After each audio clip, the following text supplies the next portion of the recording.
I'm Matthew. I'm Marty. I'm Carlos. I'm Jennifer now. And we are the Heroes 3, plus Jennifer.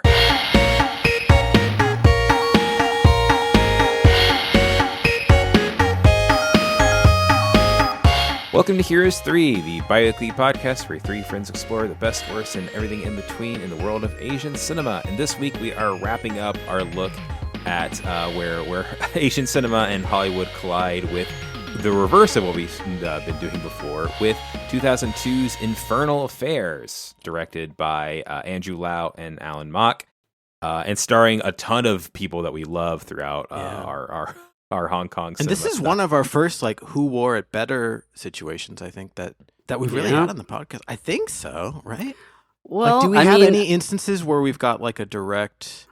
To me, kind of City on Fire, but... I feel like that gets so overblown. I know we talked about this, but it's totally. There's one or two scenes that also are kind of derivative. Okay. Yeah. Well, I feel like Yojimbo always comes back up. Oh yeah, no, totally. That's worth talking Yojimbo's about probably too. the biggest one. But anyways, we're bearing the lead, and the lead is that we have Jennifer Hocking on again. Hi, fancy new name and gender. Yep. So. Switch sides. Oh, perfect.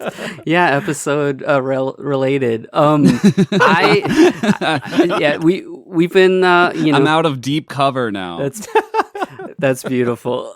We've had some guests on, and actually I was the first guest on Swimfans Full Clip, and I was talking about Terminator 2, and I thought, what better way to close out our arc than having Jennifer on for Heroes 3. So we're super happy to have you.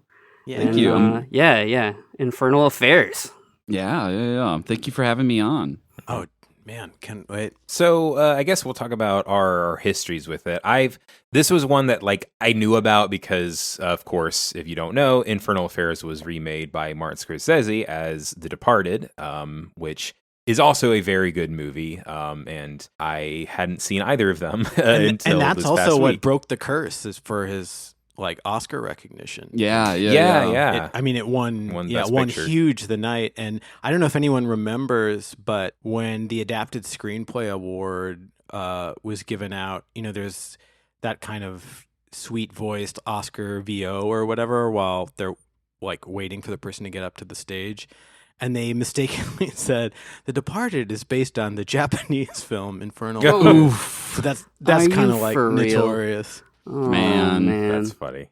Yeah, that's rough. And there was a little bit of. I think some of it is has more to do with adaptations overseas that don't have anything to do with the WGA. But normally, it's the above the line crediting is really specific, where if it's an adaptation or a remake of an existing movie, that gets an above the line credit. So it's on the poster and everything. Here, it's the credit that attributes any connection to Infernal Affairs is kind of blink and you miss it, pretty deep in the end credits. And my memory was the Oscar campaign leading up to The Departed.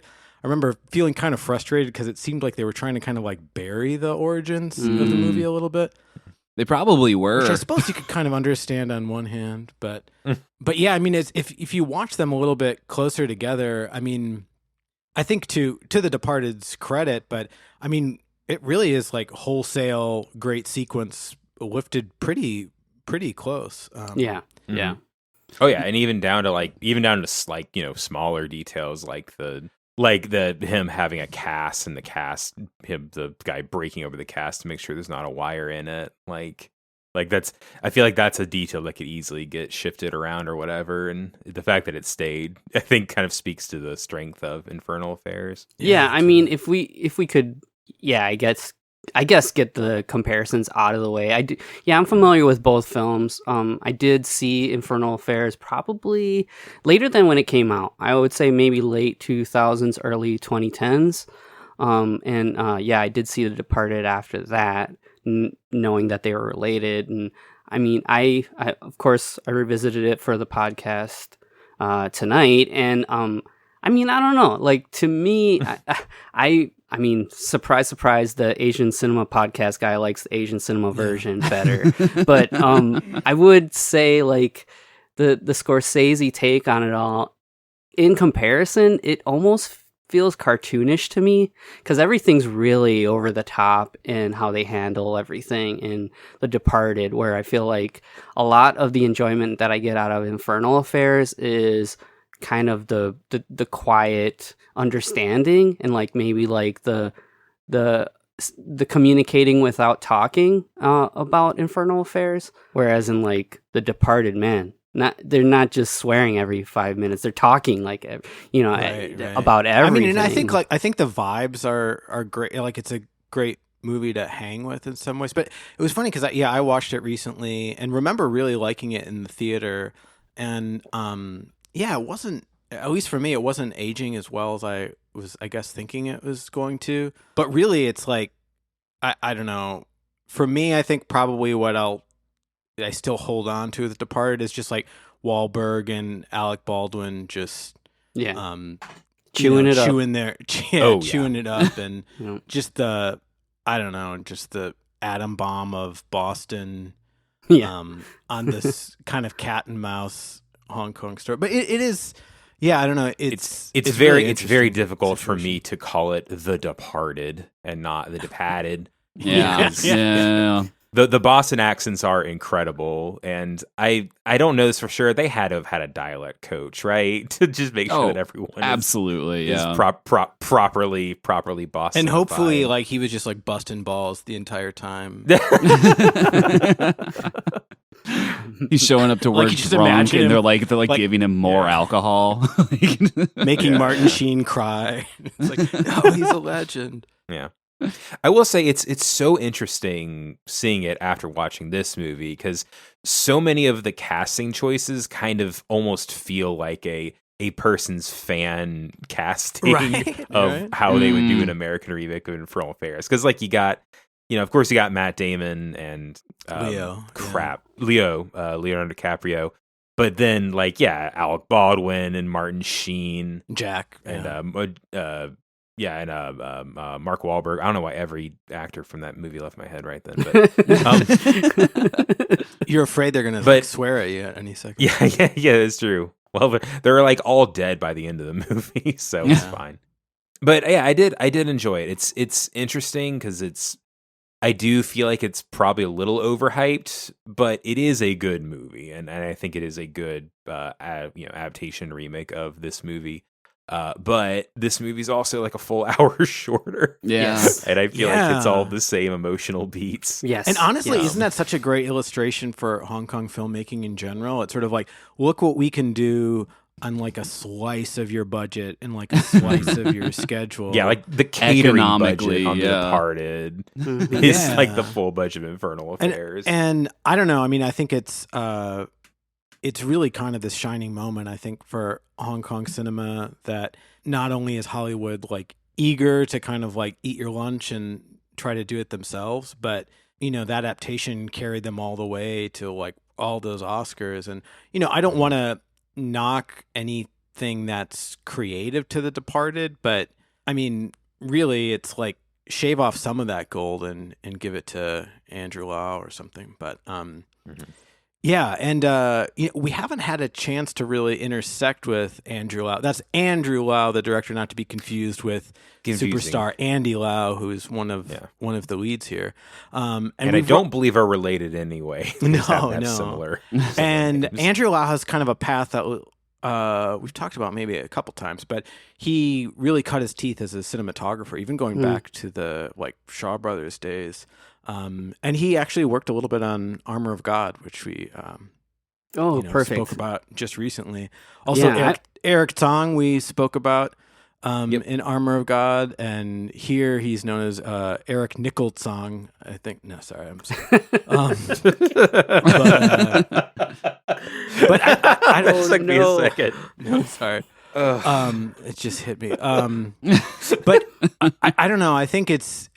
You get the sense with this production that Andrew Lau, like, having such a great grasp on what he can pull off with a Hong Kong crew, what locations he can use throughout the city, and I don't know what he can do on a budget.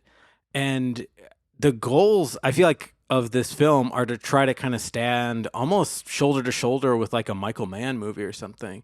And I think he pretty much gets there, at least closer than I think any Hong Kong production ever had up to this point. And he also knows that you really need kind of acting superpower leading this thing.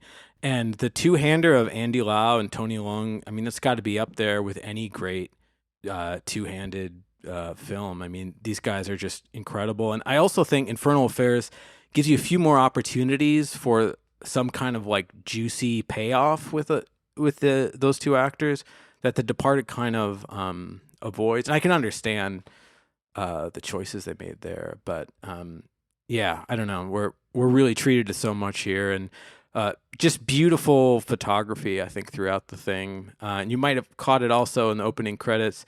There's a little, I think it's like a consultant credit or something. Yeah. Where it mentions Christopher Doyle.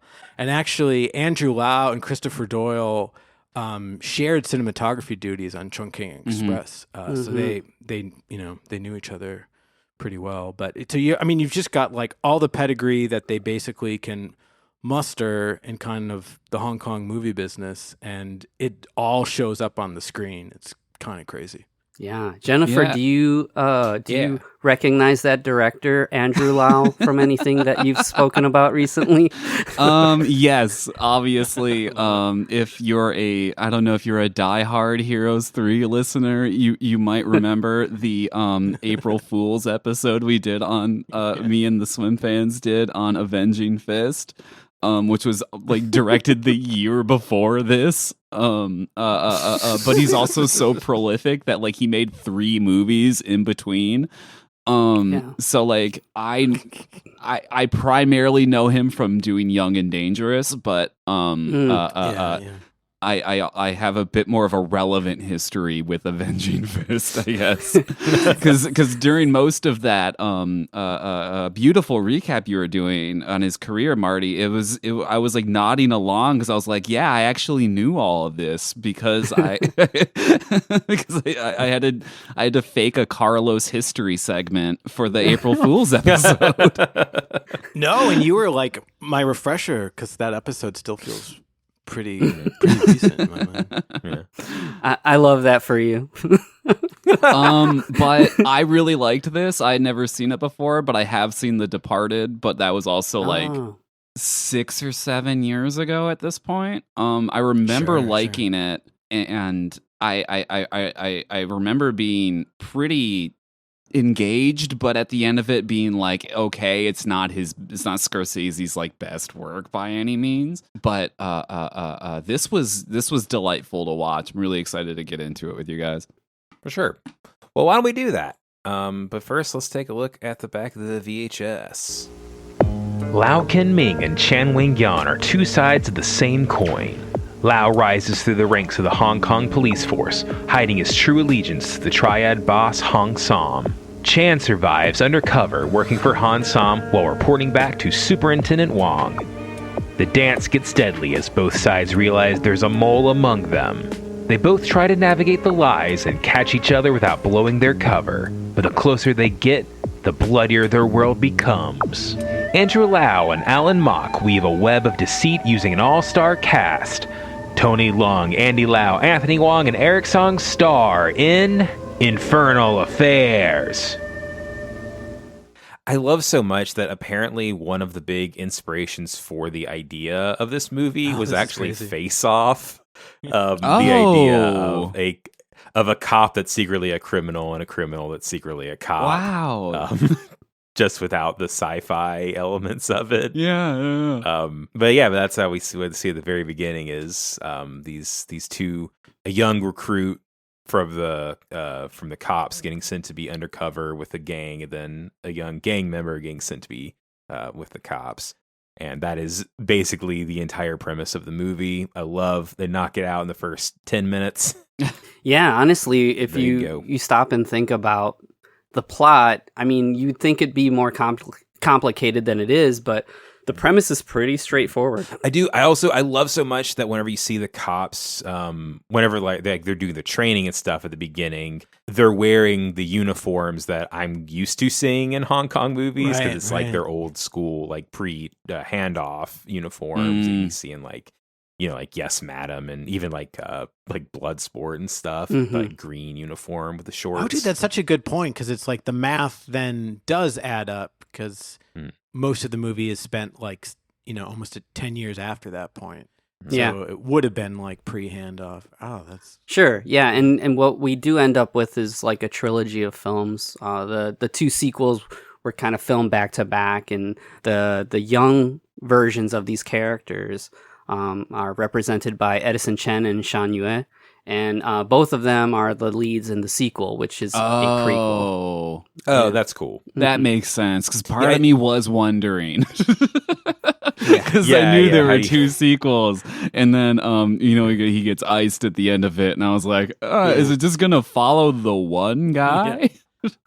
It is pretty interesting. I actually didn't revisit the sequels, but from what I remember, the sequel is a prequel, and then the third of them, it kind of jumps around, but it's basically carrying it. It's like right before what it's a sequel to the prequel. Yeah, it's like a weird, like how Street Fighter timeline where none of the sequels are just like the next one. Oh hell it's yeah! It's like no, we got to go back it's pretty cool. But what we see here is like what you said. You see these two young men getting set up for their fate, and Andy Lau becomes a star police officer, and Tony Leung's character is kind of like the street thug, but it's a reversal of fortune where Tony Lau's Yan is like, in his heart he wants to do good, but he's stuck doing bad things, and Andy Lau's character, Lau, he's basically a mole for the triad in the police. So each side has like a man on the inside. I was definitely appreciating in this like recent watch just how juicy the premise is, and I don't know, I guess by extension, then just appreciating that tradition in Hong Kong filmmaking, that every now and again, you know, we'll have a breakout movie just because the premise is so hooky, and it's not exactly in the kind of like, you know, Hollywood high concept, you know, script buying kind of gold rush sort of way.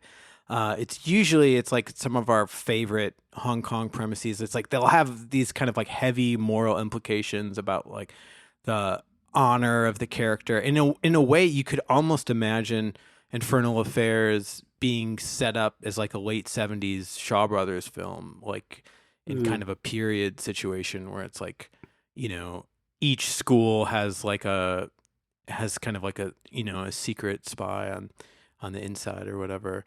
And in that same spirit of just like resourcefulness of this production, I mean, I feel like they really like explored, I mean, so much that kind of like theme offers up.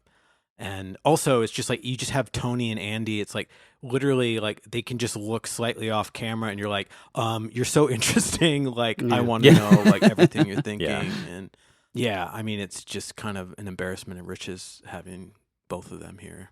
Yeah, and you know, right at the beginning of the movie, we get this wonderful scene where, honestly, like the only peaceful scene that they share together.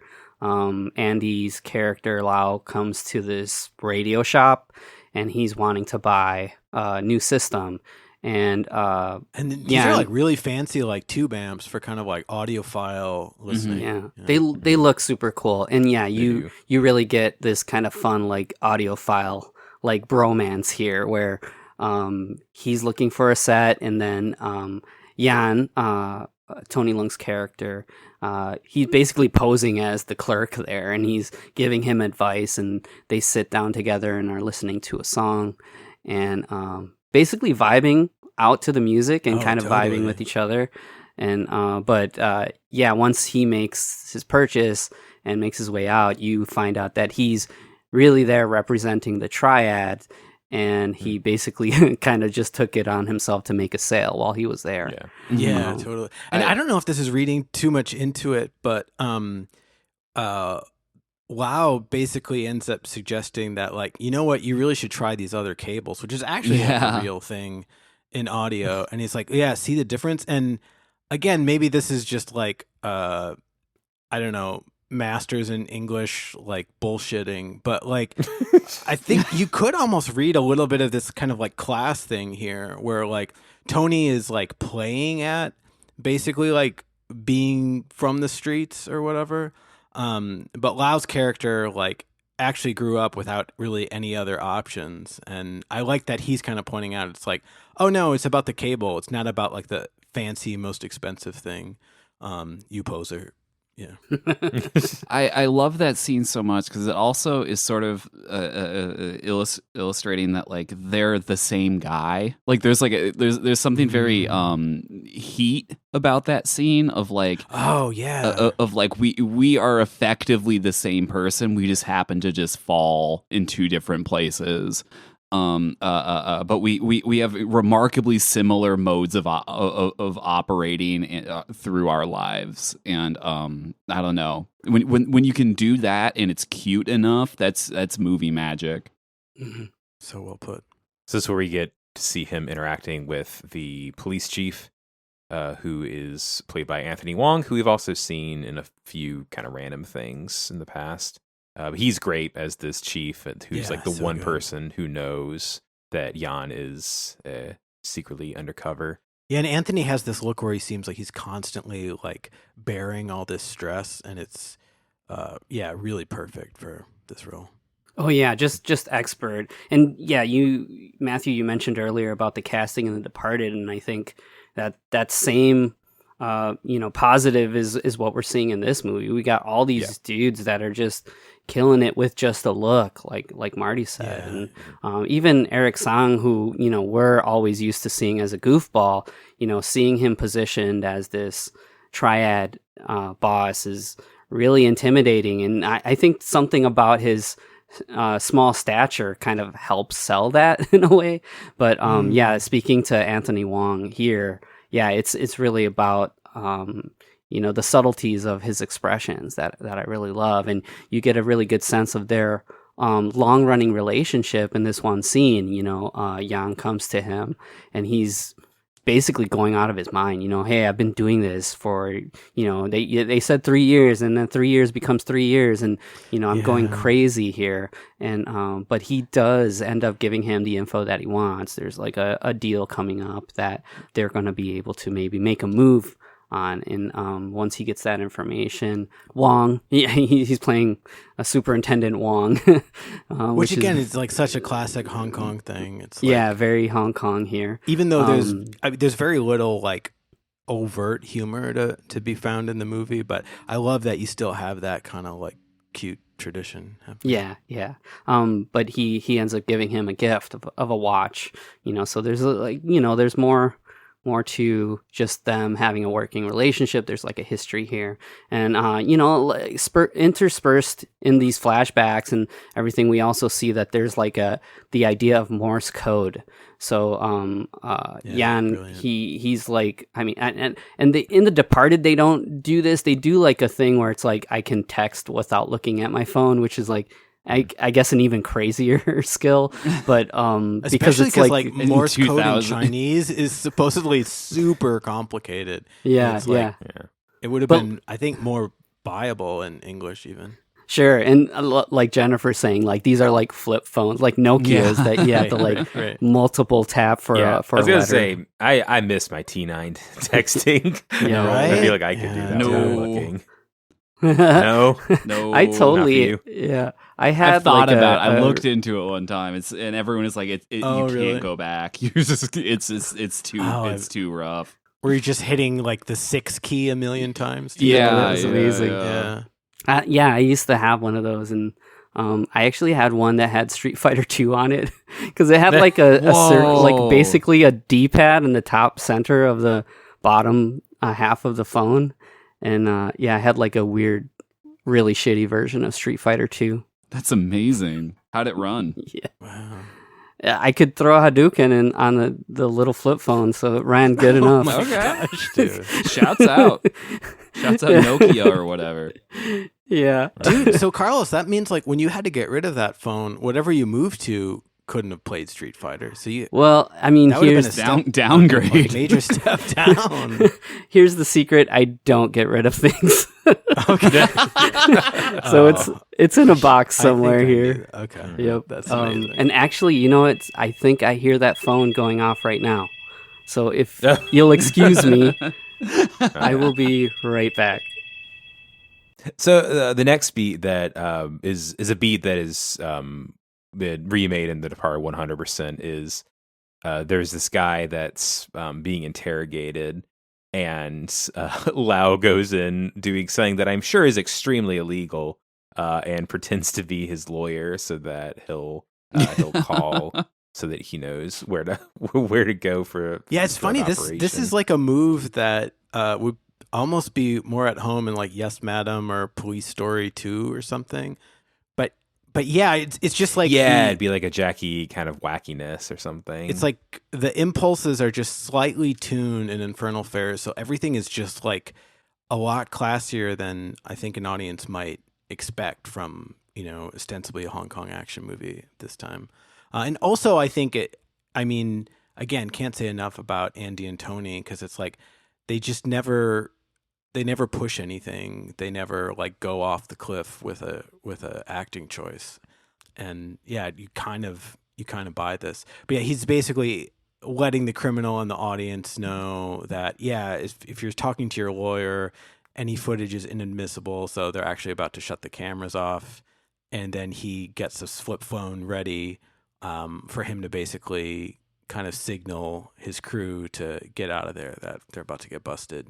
And then he does that. Yeah, there's still like a little bit of like pretense and stuff going on.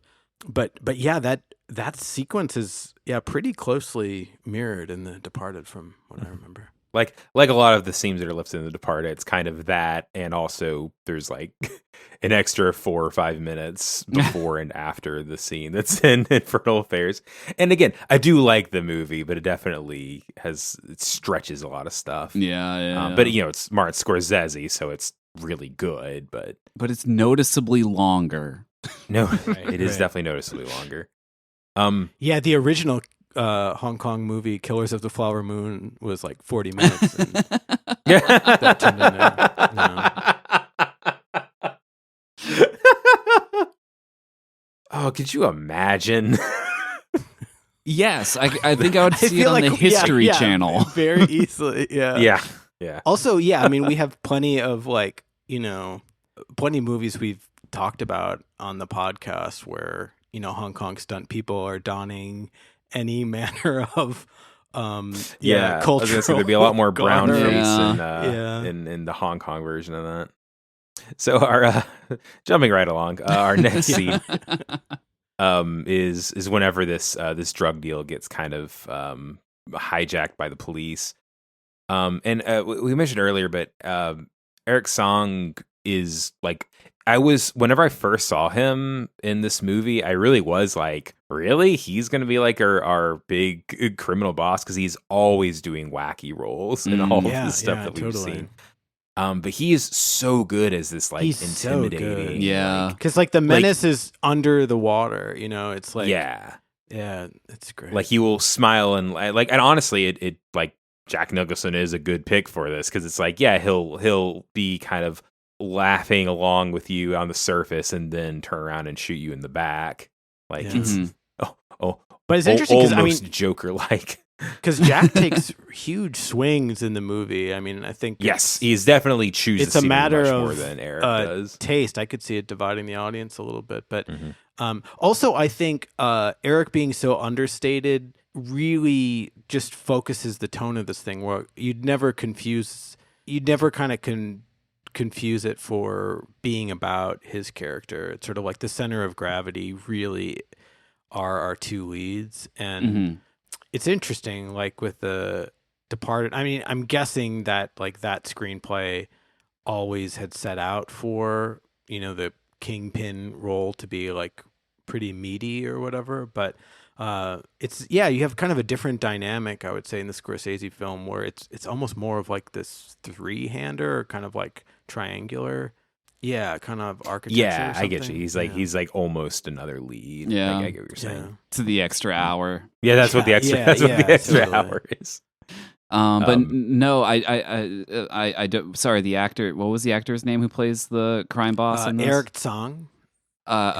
He's great. I'm not familiar with him, at least not to my knowledge. But like he does, I think through.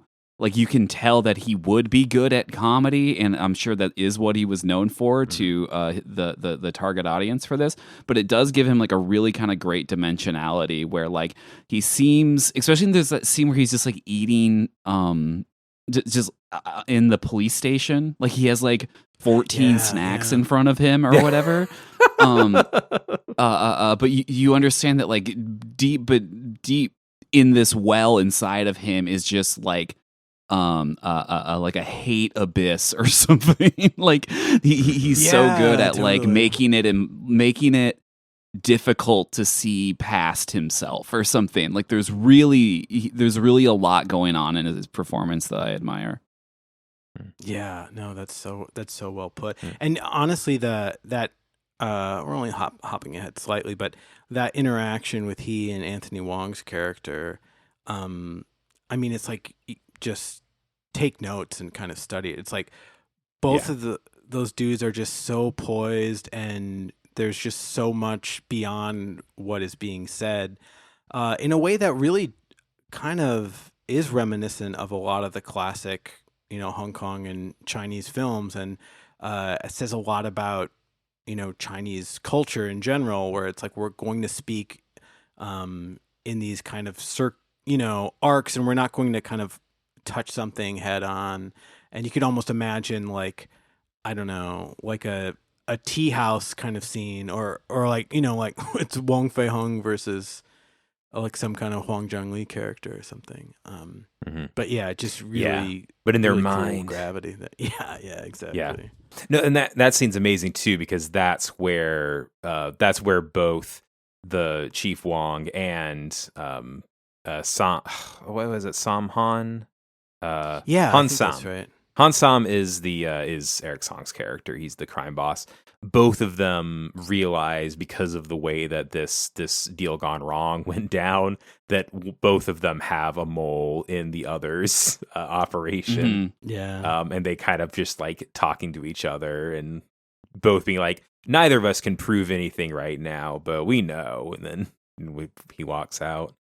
And that's where the Anthony Wong says about this story of like a game where like you hide a card in someone else's pocket or something like that. I thought it was kind of a fun fun thing. Yeah.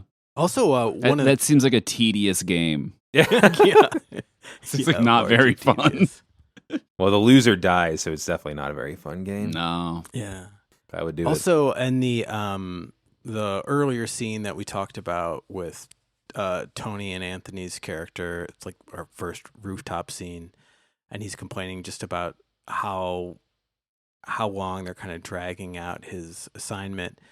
He's handed this microphone, and there's some kind of question about like where to hide the microphone, and I think it's pretty brilliant how the microphone is used, and just like when in the sequence it's revealed. It's pretty great. What do we want to jump to? Yeah, let's see. We're missing our boy Carlos big time. There's I know, right? He kind of keeps the ship moving. So a scene not too long after this is we get to see Lau's kind of home life, and we see him and his fiancée Mary, who's played by Sammy Chang. They are moving in together, and we see him kind of having his this big beautiful life, and like he's had his lovely fiance and everything, which I love. As the film goes on, we see this like growing gap between him and Jan. Mary mentions that she's a writer and that she's writing this book about a person who has like 28 different personalities and forgets who he is. And like, I love a movie that talks just like, hey, this is what the movie's about. We're going to talk about it within the movie. Totally. And it's just removed enough to not be a kind of like overly winking meta beat. And also I think Sammy she's really in that same great company of actors. I feel like it's a very understated performance. Yeah, I don't know. She doesn't really dominate the movie in terms of screen time, and there's not necessarily a whole lot of opportunities for her character. But yeah, I think she just absolutely pulls you in every scene she is in. And yeah, Andy too. It's like you get this sense that his love for her is really genuine, and would that he would like let all of his masks fall off, and yeah, I don't know that they necessarily play at the same kind of angle in The Departed to the same degree, but yeah, I like the book thing as well. Because it is really, I don't know if you guys have ever seen like Miami Vice, the 2006 movie. It's like one of my favorite movies ever. Michael It's just Mann? yeah. It's just about getting like lost in the sauce, being undercover too hard. Right. It's about getting too juiced up and going undercover.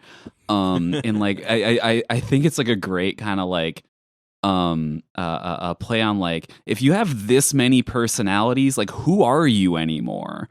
And that like her writing this book about that is also kind of maybe her like subconsciously realizing that like who I love that. am I being like lied to on a scale that I don't comprehend?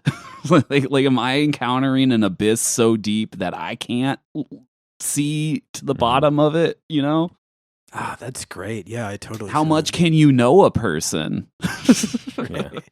And on the other hand, we have our Tony Long with his kind of main, I guess, female partner we see in this movie, which is his psychiatrist. And I love that his therapy appointments are him just taking an hour-long nap while she can play solitaire on her computer. Hello, fellas. Hi. Oh, hey. There you are. I'm back from my totally innocent cell phone call. Did you beat Street Fighter? We've grown really Of like course. mistrustful of people that use cell phones. Yeah. Yeah, I had a couple rounds of Street Fighter. Yeah, but I am back. Hello. Do you win? No. I assume you can No, like call someone who also has one of those cell phones and play them in Street Fighter. Yeah. That's always Oh, an it's like a option. network Yeah. thing. So we're talking about the introducing the women's part of the film. Yep. Yeah, we were talking about the scene whenever he's at the therapist and is using it as a way to take a nap. Yeah, I love that, Yeah. and a way to kind of come on to her and get some good pills. Yep. Right. Although And, the thing that she subscribes to him is Panadol, which is basically like ibuprofen or Tylenol. It's like just Yeah. kind of like a mild pain reliever. He's like, "That's it." Wow. Yeah. Just like an overt maybe placebo or something. Yeah. And not to constantly like ping pong back and forth between the two movies, but that's likely what we're probably going to keep doing. But yeah, interesting. In The Departed, they basically flatten these two female characters into one, and yeah, I don't know if I've encountered anyone that really found Vera Farmiga's character in The Departed extremely successful. And yeah, I might be of the opinion it's maybe like a kind of more weakly judged kind of approach in the movie. It's like it's almost I like do she really just like the exists to be kind of severe, and it's like sort of the thing that people say about like Chris Nolan's female characters, which I think sometimes is true and maybe sometimes is just the meme. Yeah, I kind of feel that for her character in that movie. But. The I do thing, like the idea of the character, the idea that both of these guys who are kind of the same guy are in love with the same woman. Yeah. and she kind of straddles the worlds. But I do get what you're saying. But it almost feels like even like, because I'm sure that would have occurred to them when making this movie, but you get the sense it's like, even for us that, and for Hong Kong audiences, that would be a bridge too far. It's like, I think I'm on the Departed side on this one. Because I think that like there's like 2.5 female characters in this movie. Right. There's the therapist, fiance, and then there's like the secret Secret baby mother of his mama child. that he that he has. Yeah, yeah. And like they're not doing much in this, like, especially No, the neither therapist are and the baby developed. mama. Yeah. They're like one-dimensional at best. Like they're present in the movie to me. They didn't really like do much at all. Yeah. So to like introduce the idea of like one character that sort of like is another connection between them because they're the same person, like that makes a lot more sense to me. So yeah, for me, and maybe you guys discussed this a little bit, but the only thing I'm really missing is that idea that Lau's wife is like a novelist and she's having this struggle with writing this story, and it kind of it runs parallel to what you're seeing happen in the movie. I think that's she's only really in like 3 scenes, but that meat of that metaphor is so juicy to me. I really like that, and that's something that isn't in The Departed. Yeah, I think that shows that we really are all in sync as podcast hosts, because we did talk about that. Amazing. I love that. Yeah, I will say I appreciate that The Departed is like, oh, there's this idea that the like Tony character has to go see therapist, which Infernal Affairs just does kind of use as a gag. It's sort of like, oh, this is my hideaway, but I don't actually have to do any therapy with you, and there really is meat on the bone for the idea of, an undercover character being allowed to open up, but how much can they open up? And I totally get like pursuing that, and glad we have kind of both of these takes, honestly. Yeah. As we're moving forward now, we see that Lau's been promoted to Internal Affairs, and he's the one that's being tasked to find this mole, which is beautiful. He's trying to find himself. Very funny.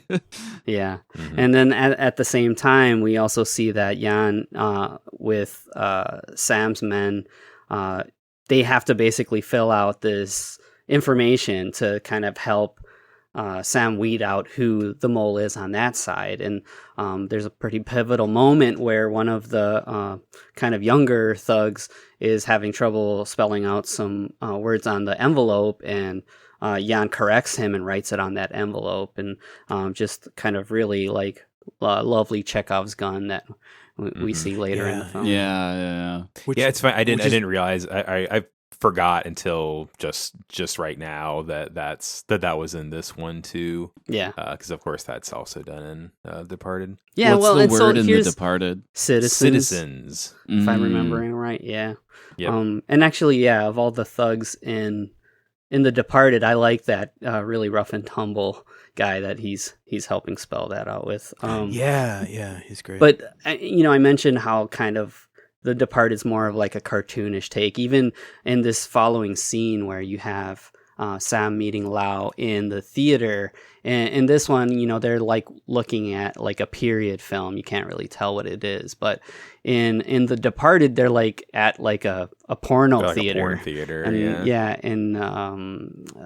Jack Nicholson's character has kind of a little gag with that. And it's just like, damn, everything's got to be like turned way up in this movie. Very, very little gag now. But the great part of this is that you see this meeting and they hand off this material so that Lau can look into these men, but at the same time you've got Jan kind of tailing them in the theater, and when Lau makes his way out, it's a little cat and mouse.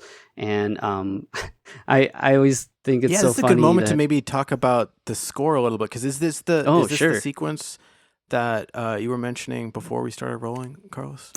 Well, it's actually during the sting where there's this cue that really lands flat to me, and not just that it lands flat, but like it sounds like all the notes are flat too. Here you've got kind of like this more of a thriller cue that's kind of like a pulsing kind of in time with their slow chase. And I think it does a really good job here. But the musical thing that I was going to mention for this part is that I don't think any of these guys know how to silence their phones. Because there's so many moments in this movie where a phone goes off and it's like a point of contention. It's like, dude, just silence your phone. You're supposed to be a spy. But there's like this little chase, and unfortunately Jan doesn't get to see the face of the mole and the police team, but Lau's equally suspicious of the person following him. So the next scene is whenever the Eric Sang character is basically saying, "Hey, Jan, I trust you more than anyone else in this gang." Oh yeah, and the way that it doesn't seem like he's trying to kind of like peer into his eyes and test them. It's really more kind of like pushing on this pressure point of guilt or honor or something. I love it. Again, I felt love almost like a kung fu kind of. Classic kung fu kind of sequence to me. I totally feel that. I completely agree. And Eric Sang's delivery here is just so flat and even that it's like, whoa, like I really love how they handle these tense scenes. And Tony Leung, I mean, we're just going to keep talking about how great he is in every scene, but he's barely saying anything, and you're reading every emotion. There's a roller coaster of emotions on his face in the midst of this handful of sentences. Yeah, so this scene right here too is where Sam tells them that he's going to be using a new crew, and that Jan can just chill out, and these little seeds of suspicion, does he know? Does he not know? Is this intentional? Is this a trap? All of this is really kind of ratcheting up. And what you see is that Jan, he tells his guys, like, I'm leaving. I'm going to go to see a masseuse. And they're like, all right, whatever. And I forget, is this the scene where they're joking about you can tell who a cop is? How you tell who the cop is. Yeah, that's wonderful too, and that's something that's kind of parroted in The Departed. But again, you're seeing this kind of question being posed directly to our protagonist, and you're like, a cop, and he's like, what? No, I'm not. I mean, but yeah, he plays it really cool, and but he's going to meet Wong. They have a rendezvous on the rooftop of this building. And this information is getting out to everybody now. So Lau gets the information that he's at a location, and Sam sends his crew out to intercept to find out who this mole is. But at the same time, Lau has basically put a mark on Superintendent Wong that he's suspicious of him, so they're tailing him as well. And both factions are converging in the same point, and things are getting pretty crazy. And Jan even mentions this to Wong when they meet, and he's like, well, maybe we should stop this. And he's like, what are you talking about? He's like, yeah, this is getting really dangerous now. And earlier with Wong and Sam kind of going back and forth, basically they were like, one's gonna live, one's gonna die, and we're seeing this play out here. And unfortunately, Wong is the victim this time, and the way they set this scene up is so great, because they're trying to escape, and they're up on the roof, and they end up splitting apart, and Jan makes his way down, and he hails a cab to make it look like he's arriving. And he gets out of that cab, and just as he's walking into the building, there's a crash on the car, and you see that it's Wong. And everyone is so good. extremely shocked. You as a viewer, you're shocked. Mm-hmm. And I will say this is a huge one where this does it better than The Departed, because like you kind of aren't 100% if Wong gets away with it or not, because he's almost plays it cool enough before the guys get onto him, and you're not 100% what ends up happening with them, and then you see his body crashing into the taxi. Yeah. Yeah. And just the composition of all that, and like, you know, how Andrew Lau's moving the camera, and just like Tony's state, it's just super well constructed. I mean, I think that beat in The Departed is, I remember that moment in the theater, and it was just like, you know, everyone was just gasping. It's obviously still really powerful, but no, for sure. But yeah, I mean, it's one of these sequences in the film that's so brilliantly put together that all you can do is try to imitate it again. Yeah. And I mean, for me, every time I watch Infernal Affairs, I'm hoping he makes it out. You know, right? You feel for him, you know, and he's like the most good of all of this cast. And you know, you're just like, damn, you just got the raw deal. The sound of of him hitting the car. Yes. So I watched it on HBO, so it had like surround mix and everything. Very lively rear channels on this thing. But it's like genuinely, I don't know. It's mixed loud when he hits. It makes a really good impact. Mm-hmm. Yeah. Nice. Yeah, and the thing that I love about this one too is that, you know, you've got this situation playing out and you're already riveted by what's happening, but there's a huge shootout that begins, and Yan escapes in a car alongside Kyung, the young thug that he wrote the bodyguard character on. And you don't realize it at first, but as they're making their way, Kyung's telling him this story, like, hey, basically it was like, the boss told us that if anybody left, they were the mole, and like, don't worry, I didn't tell him you were going to see that masseuse. And basically kind of, it's in one way, it's like maybe him telling him that he knows he's the mole, but at the same time, it's also just him hoping that he isn't. And he's saying like, you know, if it was a masseuse, she better have been pretty, you know. And as that's playing out, you see that he's dying from a gunshot wound. And he's getting like weirder and weirder, and like, you know, kind of like, at first I was like, is he like on drugs or something? But then whenever it's revealed, like, oh no, he's like rapidly losing blood because of this gunshot.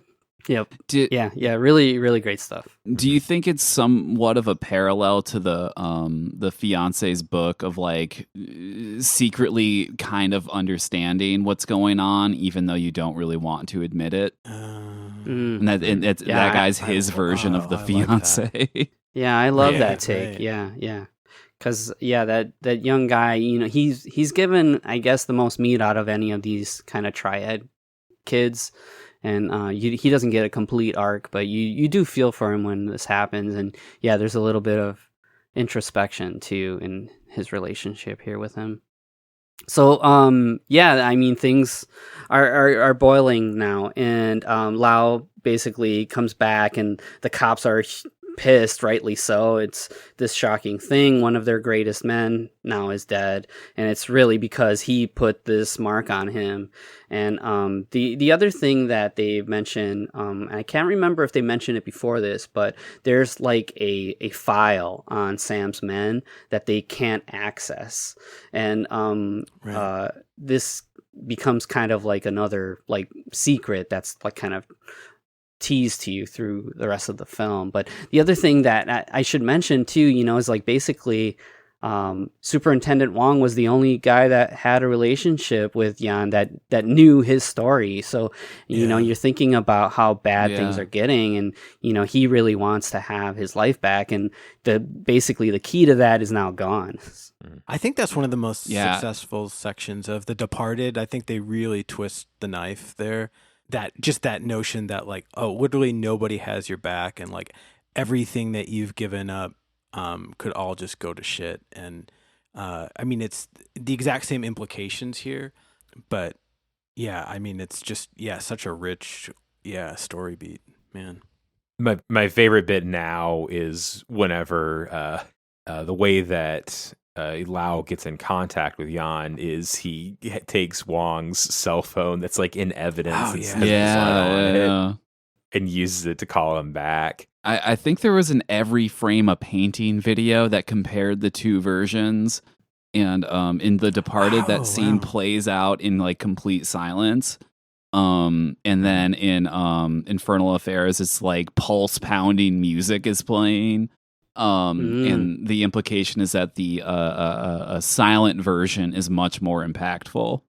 I was curious how you guys felt about that. I think it's definitely worth digging into the score in Infernal Affairs a little bit, and maybe it's not entirely fair to kind of add on to that, but I think I look at the score, and then also I would say some of the editorial choices, and I don't just mean kind of like the tempo of the editing, but again, the kind of things that we're used to from Kung Fu films, these cuts to desaturated beats from earlier in the film, which, you know, we encounter so often in Hong Kong movies. And it's not any kind of like, mandate from a studio or anything like that. And it's not really the product of focus groups, but it tended to be the idea that if you're trying to open your movie, wide and really going for like a really big Hong Kong hit, that there was a certain amount of spoon feeding that really had to be kind of going on. And you could really imagine kind of like a Berlin Film Festival cut of Infernal Affairs that isn't kind of going for some of that audience catering. And I think there are stretches of the movie where, I mean, to my taste, you have kind of like a misjudged, like kind of not wonderfully executed bit of score, like working in tandem with some of that kind of like editorial hand holding. And I think it's totally fair if you're putting a scene like that up against a similar scene in The Departed, where, I think just kind of like the class and the taste of The Departed is kind of on a different level. But I do think that those kind of moments, to me, I would say are not really very representative of the entire film. And I think, so much of the rest of the production, it's really aiming at this very high target. Again, I think they're going for their own kind of like Michael Mann thing, or even like a kind of, early Park Chan-wook kind of thing or something. But yeah, it's like, I don't know, imagine like a early 2000s Park Chan-wook film that had kind of goofier score at times, and then was kind of like hitting you over the head with some kind of like obvious like little cutaways. And I think that kind of captures a little bit of what happens occasionally in Infernal Affairs. So yeah, I don't know. I mean, I think it's probably fair in some cases to kind of knock maybe a little bit of what's going on in the production, but also, and not to just totally be an apologist, but we've talked about this plenty on the podcast, there just isn't a great tradition of original score in Hong Kong. And also there isn't a great tradition of recording orchestras. Like, basically almost never happened. This movie isn't going for kind of like, a classic golden symphonic sort of a thing. And I would say that they have maybe their hand on a handful of good like samplers and synths, but it's not really like the state of the art. And some of the score does, potentially date the movie, I think, depending on your taste or whatever. I will say that, I mean, just generally in my life, the theme from A Better Tomorrow will pop into my head. Dude, no, that is a glorious exception. Yeah. That's a good one.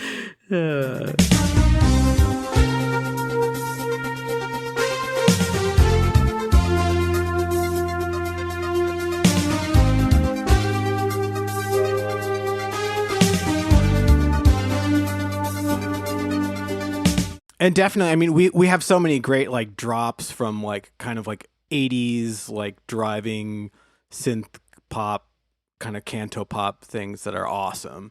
But yeah, I mean, it's like unfortunately this score is pitted up against like a very understated Howard Shore score in The Departed, and it's not fair.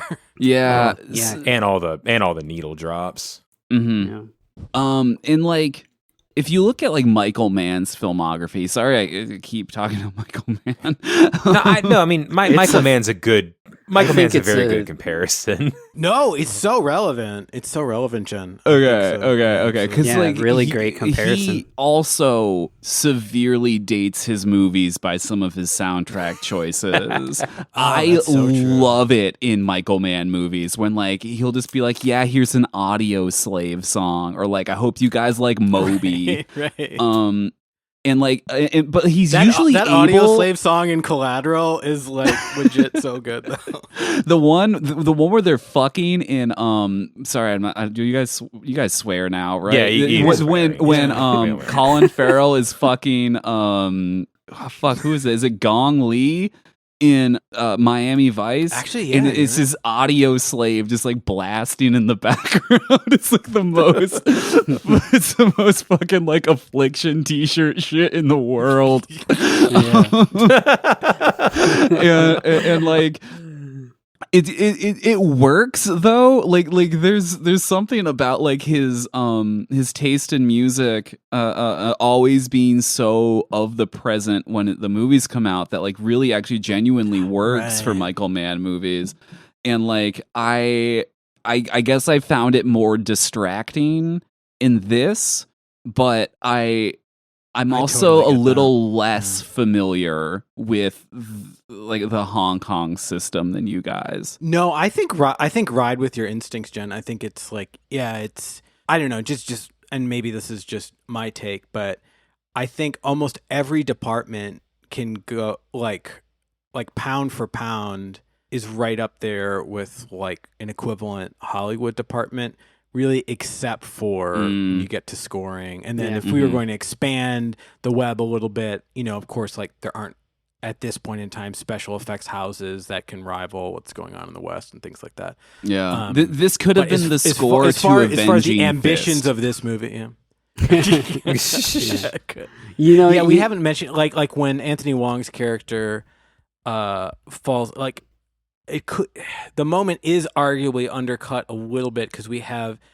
Speaking of needle drops, it's just like the start of this track is just like so abrupt and so sudden, and it's like, you know, kind of like a sweet, delicate female vocal over this sort of belt, and like we do risk a kind of melodrama that I feel like the film isn't actually going for in the other departments. I don't know. That song, yeah, that kind of strings you through some scenes. That's something that recurs, if I'm remembering right, in the sequels as well. Yeah, and it's dropped at least twice in the first movie. Yeah. And when it comes to Michael Mann, I think my relationship is like reverse to everyone else because I think of like The Keep and Tangerine Dream. Yo, hell yeah! Oh, dude. great. Thief. Yeah. You ever see Thief? Yes, it's been a while, but yeah. The score for Thief goes crazy. Yeah. Mm-hmm. But okay, so yeah, pulling us back into the movie. What are we going to jump to? We love a good tangent, but sorry. Yeah, no, it's okay. This episode is the Jennifer just going one by one of Michael Mann films. You can take the girl out of Swimfans, but you can't take the Swimfans out of the girl. Word. Beautiful. Put it on the shirt. Lau's spoken to Sam, and he's actually kind of like checking him, like, man, you didn't have to go so crazy here.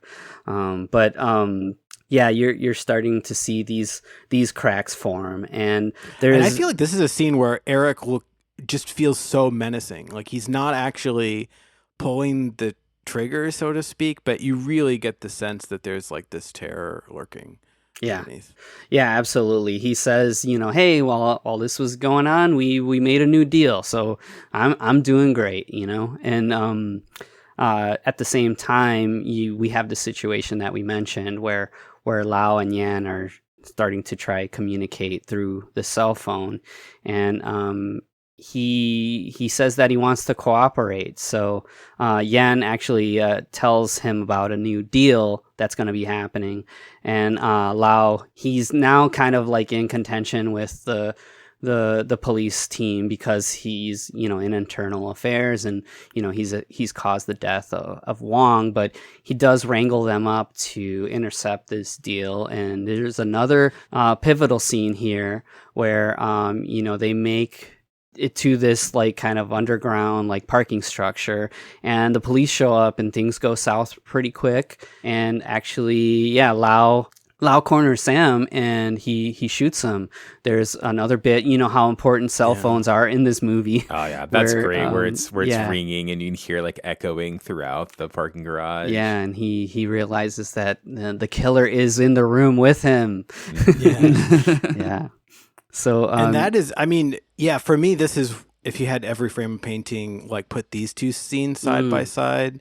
Yeah, to my taste, it's not that close. Like this is an extremely beautifully constructed sequence in Infernal Affairs. And also just as like a counterpoint to maybe what I was saying about some of the editorial touches of the movie, this, I think, has just like a really inspired, headshot final blow that I've never really seen anywhere before. It's like Lau's character is like holding up the gun to Sam, and then we cut to this like really extreme wide shot in the parking garage, and then we cut to a shot closer in on Andy, and like then you hear the shot and you hear him fall in a puddle, but you don't see. I don't know. I thought it was beautiful. Yeah, and I think it's a nice move to make it like this almost unceremonious death for him. You do have a moment where basically it's like his life is flashing before his eyes. He's recounting this, like, what did he say? Like thousands of men had to die for Caesar to be king, or something along those lines. And now he is no longer. And you have Lau returning to the police station to some slow building applause. And you mentioned Face Off here, and there's like literally this same. I mean, it's pretty tropey, but it's almost the same scene that we have in this movie. Only he loves it. Sean Archer is very like, this doesn't matter because all these people died. This Lau loves it. He's like, hell yeah, I'm a superstar cop. Yep. And you get a wonderful moment here where, it feels almost like a twist in a movie, but, it's something that we all saw coming. And Jan is here waiting, and he wants his life back. But they have actually a great little back and forth where he's like, hey. It's like, oh, it's you. They recognize each other. And there's that other thing, too. They show them both coming up, as teenagers or young men in the cadets. They show them both there, and they it seems like they know each other well enough that they're concerned when one of them has to leave, but they don't really seem to know each other as adults besides this interaction. So it's kind of weird there, but regardless, he used to look like Edison Chen. What we have here play out is so masterful, and this is something that, of course, if you're going to be remaking a movie, you have to do this scene. What you see is they go back and forth. He says, hey, I want my life back. He's like, all right, I just need that password. And he tells him, like, it's the Morse code, for undercover. And he's like, oh, really? That's it? And then he, like, immediately gets up and leaves. He's like, I'll be right back. And you have what I love is when he's typing it in, it's like, is it periods and M dashes or something? I don't know how he's doing, but it looks like the dats and dashes. Yeah, maybe it's underscore. And like interpuncts or something, because it's like the dots are raised. Yeah, it's cool though. It is cool. Yep. And he gets access to the file, but at the same time, you see Jan kind of just shuffling around in Lau's office, and lo and behold, there's his own handwriting on the envelope that he gave to his triad boss, and everything comes together now. And when he looks across the way, he sees that Lau is kind of smacking that file in the same way of the man he was pursuing earlier. And yeah, you're just like, oh man, like it's such a good feeling, and It really is. it's Yeah, like yeah, really. you get this like just striking you right in the middle of this, kind of an epilogue feel of the scene, and you're like, yeah, because it now what's gonna almost happen? feels like Lau is just going to like kind of quietly pretend like he was never part of the triads and just kind of full on become a cop and just have this secret. Right. But then right. whenever he says the secret will be revealed, Jan runs away and then he deletes his file so no one has any proof that he was Yeah. ever a cop. Yeah, cold. Man. I was a little, maybe this is jumping to the end, but like I was a little disappointed there was like a backup or something of that file Yeah. that he deletes, because I feel like they don't do enough with that, or they don't make that count enough. Yeah. Well, I there's agree. a little interesting thing we can talk about when we talk about the ending of the movie, but yeah, what we're seeing now is that he's basically like holding this man hostage. What you find out is he arrives at Lau's apartment and delivers this disc, and along with tuning up his radio, is what his wife says. And he arrives and she's already there, and she seems a little shaken, but it's kind of like an ominous tone to how she's handling things. And I love her. Yeah, I love how Sammy acting here. plays it here. Yeah, Yeah. she's just great. Really great. And also, I guess what's written also is that it's like it's not this kind of like obvious time stops where we're having a knockdown drag out fight right now. It's like she's so torn. Some part of her is trying to just like continue her normal like relational pattern, and then some part of her is just like traumatized. Yeah, and where she breaks, she says, I can't finish this novel. I just, there's no way for me to figure out if this character is good or evil, and only that great. character knows. Like, and as she's saying this, you can see that she's a bit tearful, and he's playing that CD, and then it's revealed that the audio recordings of his conversations with Sam are on this, and he realizes the magnitude of what's actually happening here. I do love that means that at some point Jan took the tape, digitized it, Yeah, I thought and about then that too. added a mix of that song where it then cuts from the song to the conversation. He's doing a little audio editing for dramatic effects. He's got Cool Edit Pro open on his computer. It was like, would he have to like encode the song again? Would they would the other guy recognize like, oh, this is compressed more than usual? You got this from Dude, Napster. he's such an audiophile that it's all going to be like as raw and uncompressed as he can get. I guess that shows how much of a fraud he really is. Yeah. Oh, that's amazing. Low-key. You guys thought about that audiophile too, movie. right? I didn't think about it that much. I love that it's something that we're talking about. But yeah. So he makes a phone call. Actually, it seems like Jan calls him, and he's like, "Hey, I want my life back." And he's like, "You don't have to threaten me." Blah blah blah. They basically set up a rendezvous on a rooftop, and when they meet, they have this back and forth, and he on his way to meeting him calls his wife, and he's like, "I want to be a good guy." You don't really get the sense that there's some truth here. You really don't know for sure, but that's kind of like the angle that he's pushing from here to this encounter. And even when they meet on the rooftop, he's like, Jan handcuffs him, and he's like, basically like, "You're going down." And he's like, "No, like, they're just doing this little back and forth." And forgive me, I forget exactly what they go over, but you also see as Jan enters this building, there's another person that you don't see their face. They enter the building kind of behind them in the suit.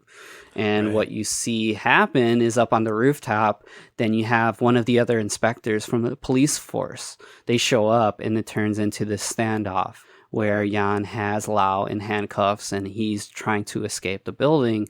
And he's backing his way into the elevator. And the dramatic moment happens. Your protagonist is gunned down and killed. And yeah, there's no catharsis here. There's no like narrative kind of emotional payoff. It's just like he's done.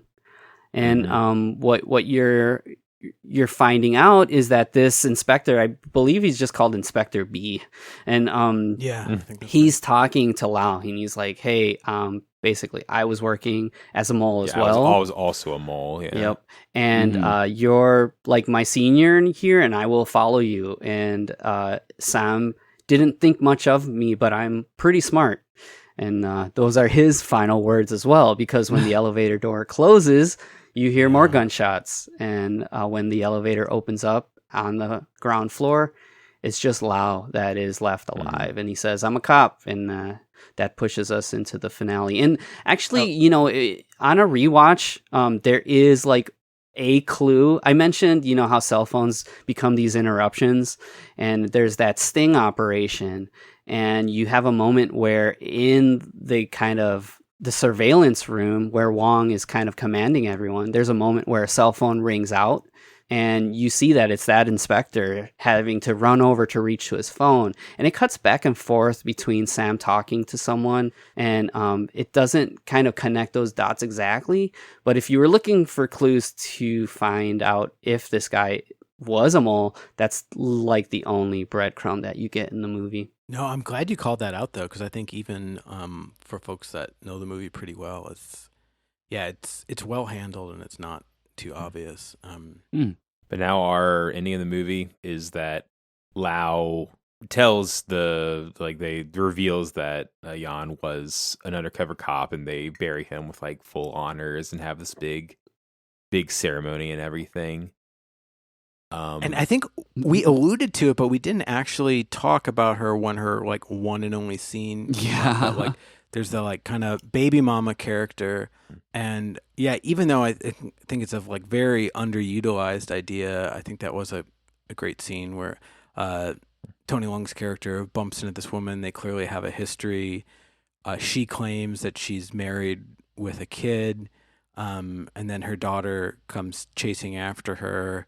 And he has this kind of like cute little interaction with her, and she mentions like, yeah, she just turned 5, and Tony plays it so well because it seems like there's a little bit of question in his eye, but it's almost like he's doing the math, and he's like, oh, okay, yeah, there's no way that she's like my kid from when we were together. And then as he walks away, the little girl says like, Mommy, you said I'm 5, but I'm actually 6, you know, and then her mom says like, oh yeah, I keep getting confused, and it's like you could picture kind of like the Sammo Hung directed version of this, where it's like in kind of a more comedic film, and it would be kind of like cutesy. But I don't know. I thought that was pretty tasteful. But anyways, that's just like setting up who we'll see in the kind of funeral at the end. That's my problem with this scene. I really did not like that scene at all. Actually, it feels like just like a fragment. I don't know if it was an earlier draft where that character had more to do or something, but it's just like, if it feels like if you're going to introduce that, at some point he'd have to find out that the kid was his. Right, but, it ends up just being sort of like a little more to it, tear jerking fodder or something. Yeah, he'd have to like react to it somehow. But like as it stands, it's sort of like maybe some kind of metaphor for like he never, you know, like hidden identity or something. Like he's completely like isolated and removed from like his own bloodline in a way, like through like you know, like the baby mom and it's probably this, never like, telling her insult kid to about injury it. Of right.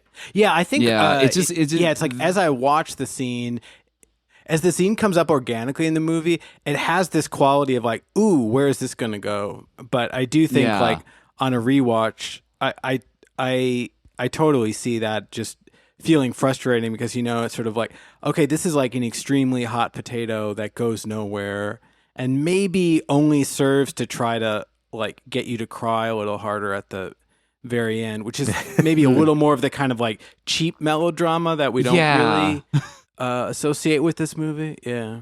So let me tell you this: if you're not happy with that, you could just watch the mainland China cut of this movie, because what happens at the end of that film is Inspector Lau exit the elevator, and the cops come out and they're like, "We knew you were a mole," and they arrest him, and then the credits roll.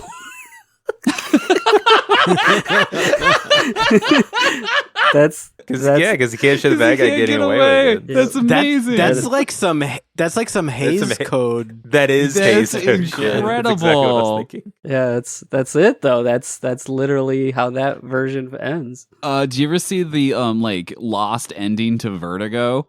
No. Oh, it's on the Blu-ray or whatever. Like it's on there, but it's so stupid. Because like Vertigo ends in this like on this like perfect moment, right? Like it just drops you up, like it literally drops you at the end of it, and it's just like no credits, lights up, get out, like it's crazy. They had to shoot like an additional scene for after that, where Jimmy Stewart goes to Midge's apartment, and they just listen on the radio as they as the radio announces that the bad guys were caught. And then it ends. Oh my God. I don't think they say anything to each other. It's just simply because, like, legally, we should have this in case anyone complains. That's awesome. Love it. Sorry, that was a tangent again. It's fine. It's great. Any excuse to talk about Midge though in Vertigo. Awesome. Underrated character. Underrated, dude. But yeah, that is the end of Infernal Affairs. I will, just to do one last comparison with The Departed. I do think the ending of The Departed is kind of weak. That CG rat, it's just man. The rat, The rat thing is just like, it's not even a finger on the scale. It's almost your fist on the scale. I would take 6 more baby mamas instead of that rat. Yeah. Just cut to more children crying at a funeral or whatever. I don't care. Yeah, honestly, I'm curious, Jen. What do you think of like the Marty talking to the audience at the end of Killers of the Flower Moon? Oh, I had loved a very that. similar reaction to the rat. Okay. I loved the ending of Killers of the Flower Moon, because it also kind of like implicates Scorsese in like what he's doing now, which is like telling a story that maybe he doesn't, like maybe he's also kind of like he's trying not to like turn it into like a cartoony radio show or whatever, but like simply by adapting it, he has to engage with that. And then if you take it as like this, he's also like pushing 80, like this could be his last movie. Although I think he does have one more coming out, maybe. But yeah, like, I think there's one in production. just to end with him telling like a story is kind of wonderful in like a Fableman's kind of way, Yeah. I think I had fallen off the train much earlier, and so I think I probably wasn't in a position to. Oh, you didn't like give it Killers of the Flower goodwill Moon? That I am not on that side. Oh, okay. side I of that movie, loved but- it. I could have sat in that theater for an additional hour. Oh, that's cool. I'd love to get adjusted and get on the right side of that. Nice. I mentioned the sequels a little bit, and so with The Departed, it's in a way I guess it kind of squishes. It doesn't really, but it kind of takes ideas that are used in the sequels and kind of sprinkles them in through like the prison time and stuff. And Inspector Lau in the third film is basically going through the aftermath of all of what this is. He's going through a divorce, and it's a lot, but you don't like kind of get that kind of like in The Departed, where it's just like this catharsis. I was about to say, I was gonna say, and then it's weird at the end of Infernal Affairs 3, Mark Wahlberg shows up and shoots him in the head. Right. Crossover, that'd be great. Little crossover episode. Mm-hmm. George Lucas special edition. The sequels also only came out like a year later or something. Like they're all really close to each other. They got moving. Yeah, and those both 2 and 3 come out in the same year, if I'm remembering right. Love it. Yep. And there's a Criterion set with all 3 that I highly recommend.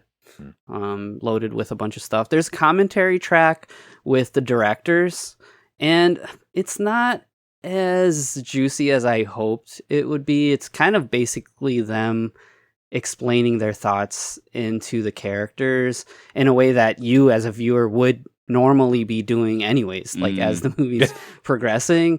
There's some kind of production tidbits, but yeah, I wasn't feeling it that much. But the Total Recall commentary. Oh, that's one of my favorite commentary tracks ever. Oh man, it's insane. Is that the one where he's just like, oh yeah, there was that scene where we did this. That yeah, was really then I had to go to Mars. Yep. It's art, man. He literally like comments on the TriStar horse like approaching the logo. What does he say again? Like, oh, here comes the horse, and he's making his way, and it's like almost like literally that. So good. It's so good. Yeah. Incredible. Amazing. Anyways, that's Infernal Affairs. Sorry. Sorry. It's totally fine. It's totally fine. I love all that. No, it was this one's really great. I think a really great way to kind of tie up this summer arc, which again, thank you so much, Carlos, for putting kind of curating all of this. This has been super fun. Yeah, it was a lot easier for me with this. I mean, we did a lot of episodes, but I just had a lot of fun just watching a bunch of random movies that I thought might be fun. And there was a bunch of stuff that I watched that we didn't end up talking about, but we could absolutely talk about down the line, and that'll be fun. But yeah, I mean, I don't know what we'll do next year. Maybe I'll do some homework on stuff. You know what I've been thinking about a lot, and I don't want to tease our listeners too much, but we have really strayed from just straight up what we came here to do in the first place. And I think we should really focus on, some old stuff, some old punchy kicky stuff. And I do love a punchy kicky. There's still so much to always cover. On board. Yep. Yeah, no, absolutely. Well, and yeah, I think just as we bring this arc to a close, this was such a perfect final pick, Carlos, because thanks. This entire run, like, we've been tracking like a very similar dynamic, which is like on a shoestring and working at rapid speed. Can Hong Kong and Japan trade blows with like these big like Hollywood productions?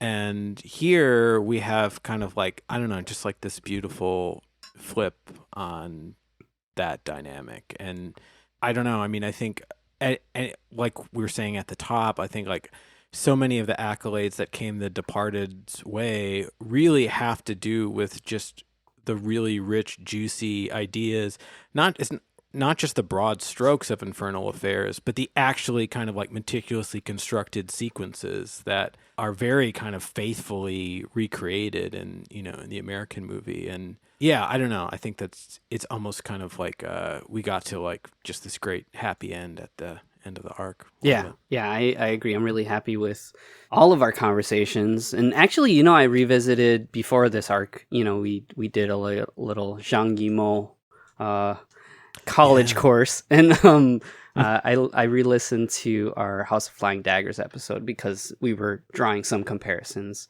there, and man, I don't know what we were on, but we were on fire that episode. That was good.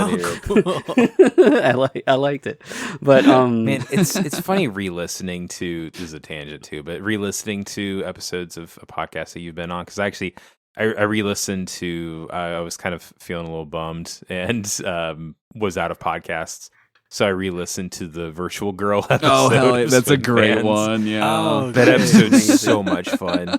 And I felt like a total hack whenever I there was one time where someone made a joke and I literally laughed in real life and in the podcast in the exact same way. Oh, I love it. Amazing.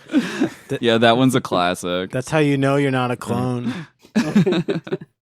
Anyways, do we have any other final thoughts, or we want to wrap this thing up? My one final thought that I guess I didn't say when we were starting is Infernal Affairs is a movie that makes you feel cool. Yeah, there's a lot of cool And suits. I was thinking about it a bit, and it reminded me of like playing Metal Gear Solid for the first time, where you're like, "Whoa, this is so cool! I want to like tell people about it," you know.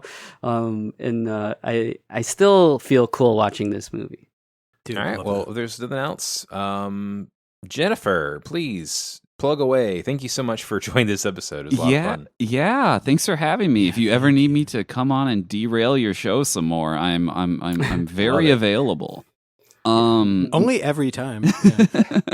I don't know if we'll ever be able to do a Michael Mann show Well, for Heroes 3, but if Yeah, we Gong do, Li is in. that's true. There is It's the Gong the Li Miami connection. That's yeah, true. yeah. There's that. I think she's Chinese and Black Hat as well. But I think you're supposed to come on to Swimfans to do Black Hat at some point. You know, say I definitely have to be on there Right. as is dictated by me It's- somehow being the hacker movie If, guy. if there's like too many scenes of someone using a computer, Matthew gets automatically tagged into that episode. Yep. So you can follow me on Blue Sky, diatron5.swimfanspod.com. I'm on Letterboxd Diatron. You can listen to my podcast that I do with my beloved co-hosts Josh and Craig. It is called Swimfans. They've both been on here. All these guys have been on our show, so I'm sure you've at least heard of it. It is normally an erotic thriller podcast, if that's your thing. Yeah, I love the cross pollination of our shows, and I hope to continue to do it well Yeah, into the absolutely. future. Matthew's been on. I think Matthew has been our most frequent guest on the show. I think so. I think it's like That's so 10 perfect. times or something. Yeah. You're like gunning for a birthday episode. It's 1 year. I want that. Yeah, please make that happen. That would be really funny. Yeah, listen to that. I guess I need the views. They make the serotonin go into my brain. So Yep. do that. Love you guys. Thank you again. Yeah, we love I you love too. you, Jen. Well, thank you so much for checking out our show. If you enjoyed it, then you can check us out on all of your social medias of choice. We're at Heroes, the number 3 podcasts on all of them. If you have a movie that got remade into a Hollywood movie or vice versa, then please send us a recommendation for it at heroes the number 3 podcast at gmail.com. And yeah, that wraps up our summer looking at all of these Hollywood by way of Asian cinema. So, Carlos, did you have anything for us to do next week? Kind of a little palate cleanser? Yeah, I don't know. I have to think about that a little bit. You know, like I feel like the last 2 arcs, we took a little break and came back in October. And I think maybe let's take a little bit of a break, but Okay. I'll set us up for some spooky times after that. Nice. So it'll be a surprise, gang. Hang Yeah. Yeah, it'll be a surprise. And yeah, I'll post up. I'll let everybody know on the socials, but I think Yeah, well. I think we all deserve a little break. What's that like? Yeah. Well, until next time on Heroes 3, I'm Matthew, on. I'm Marty. I'm Carlos. Jennifer. and we are the Heroes 3 plus Jennifer. Remember your training.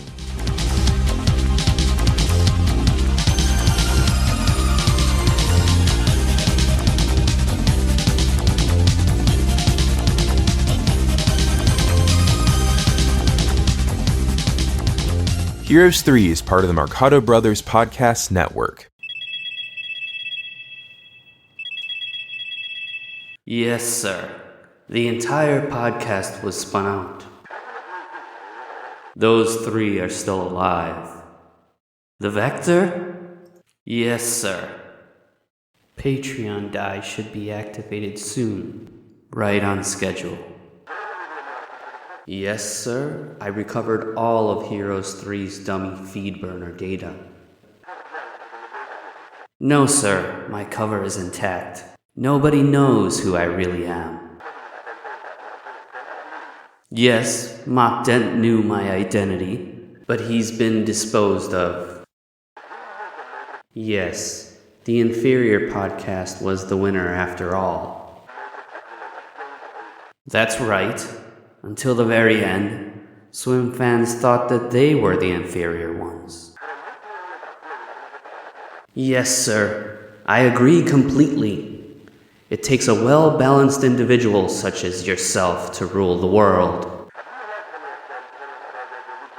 No, sir. No one knows that you were the third one, Entomologist. What should I do about the woman? Yes, sir. I'll keep her under surveillance. Yes, thank you. Goodbye, Mr. Neeson.